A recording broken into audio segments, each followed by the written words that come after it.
આપણે ખેતરમાં કે ખેતરની આજુબાજુ જે ખાડામાં પાણી ભરાઈ જાય છે વરસાદ પછી, એક ધોરિયા વગર કે કોઈ પણ ધોવાણ વગર કાઢવા માટે આપણે એક જુગાડ લાવ્યા છીએ, જેમાં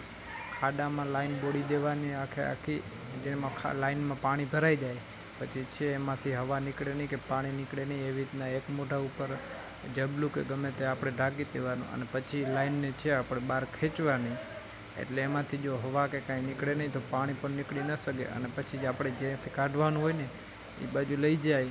અને જબલું કે હટાવી દઈએ ને તો એ હવા ન નીકળી હોય એના કારણે એ પાણી નીકળે અને બધું એમાં પછી પાણી સળંગ ચાલુ જ રહે છે. આમ કરી અને આપણે છે ખાડો ભરેલો હોય કે ગમે તે હોય તો એને ખાલી કરી શકીએ છીએ, જેથી કરીને આપણે ઘણી વખત ખેતરમાં રેચાઈ જવાની કે પછી એના લીધે સાતી ના હાલે ને એવી બધી પ્રોબ્લેમ થતી હોય, જેના લીધે ગારું બધું થતું હોય, એમાં થોડીક રાહત મળે છે.